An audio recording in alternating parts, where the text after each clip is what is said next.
revolução silenciosa se espalha pela Amazônia.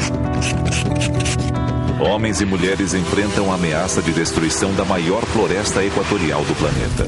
Uma vez continuando esse desmatamento, pode haver um outro momento onde não vai sobrar nada. No lugar de armas, um profundo conhecimento da floresta. Usando a floresta com inteligência, isso aqui pode significar a própria manutenção da floresta.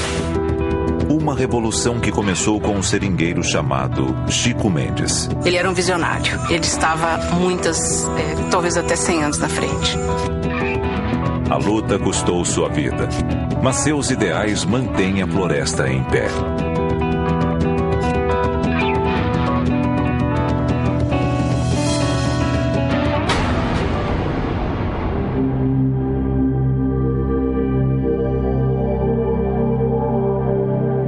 Quase 5 milhões de quilômetros quadrados, a Amazônia é a maior floresta equatorial do planeta.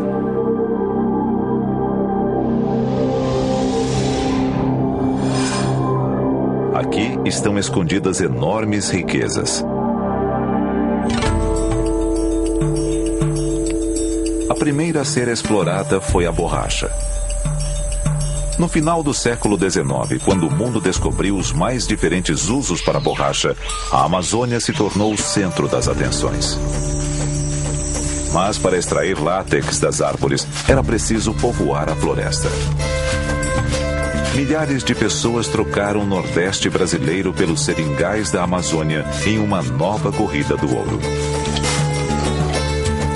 Na Amazônia, o ouro era branco, leitoso e escorria das árvores.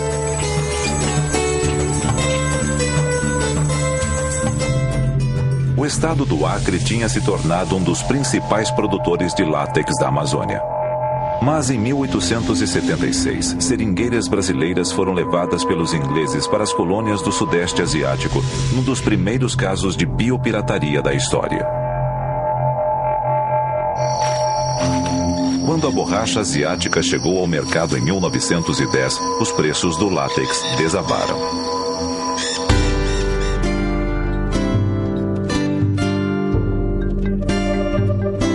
Isolados no meio da mata e explorados pelos patrões, os seringueiros viviam quase como escravos.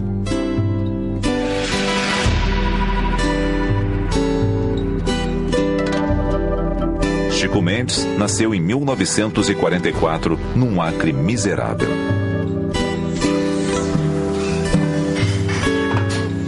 Trabalhava o ano todinho na seringa, no final do ano quebrava castanha e quando terminava estava devendo. Era assim. Porque os patrões não tinham pena do seringueiro. Às vezes a gente comprava um objeto e pagava 3, 4 vezes. Aqui é o Chico. Aqui ele era novo, aí ele tinha seus...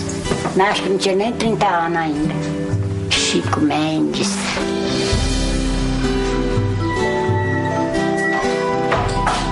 Antigamente, o senhor acredita que nem as crianças da gente não estudavam, porque só quem estudava era o filho do patrão, mais ninguém. Porque não tinha escola, o pobre não tinha poder de mandar educar um filho fora. Como seu pai, Chico virou seringueiro.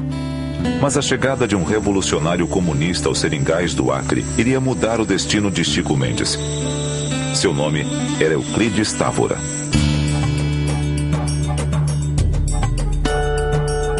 Toda vez que ele chegava lá para conversar com o pai do Chico, o Chico ia para de trás da porta, né?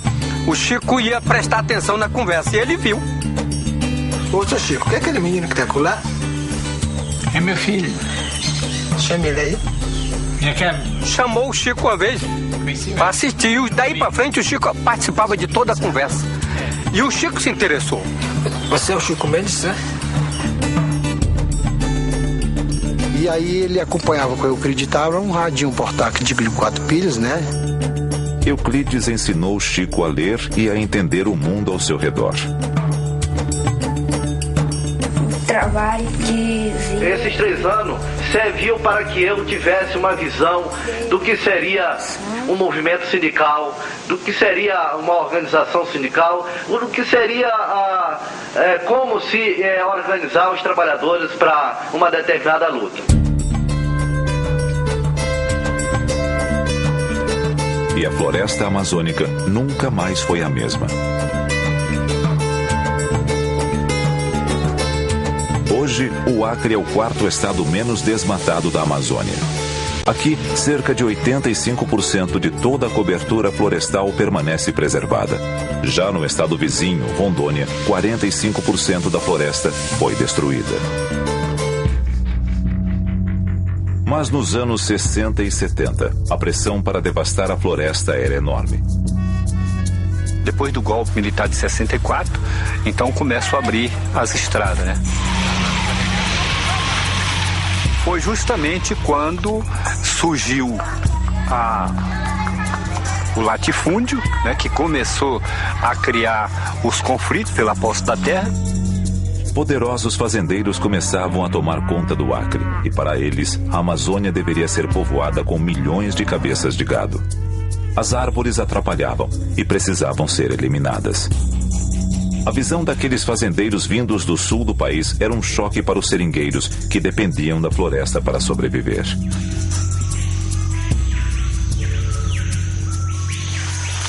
Aqui tem muita riqueza natural.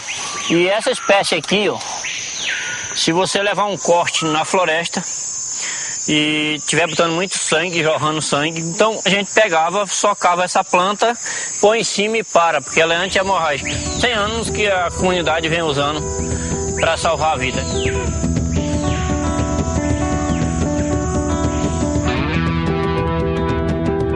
Para defender a sua visão da floresta, Chico Mendes estava disposto a enfrentar os fazendeiros. E essa luta iria cobrar o seu preço. Os nossos grandes inimigos são aqueles que nos devoram e que devastam a nossa floresta e que querem acabar com a Amazônia.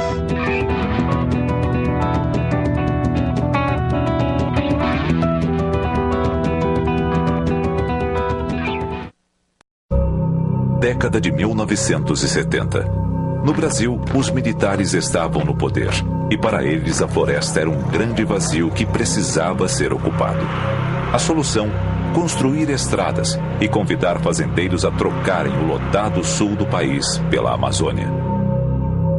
Os títulos eram vendidos para os fazendeiros como se a terra fosse apenas floresta, mas dentro dela viviam seringueiros. Mas teve a expulsão violenta também, que foi a ida lá do pistoleiro junto com a polícia, mandar ir embora. E aqueles que resistiam botar os cacarecos no terreiro e tocar fogo na casa, que tinha que ir embora mesmo. Outros foram assassinados. Aqueles que se opunham colocavam a vida em risco. Chico Mendes era um deles.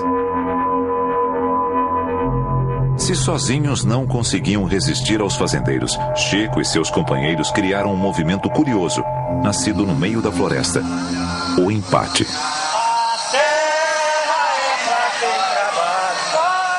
O empate seria uma forma que nós descobrimos dos seringueiros se organizarem em mutirões, se deslocarem por locais do desmatamento e se colocarem entre os peões e a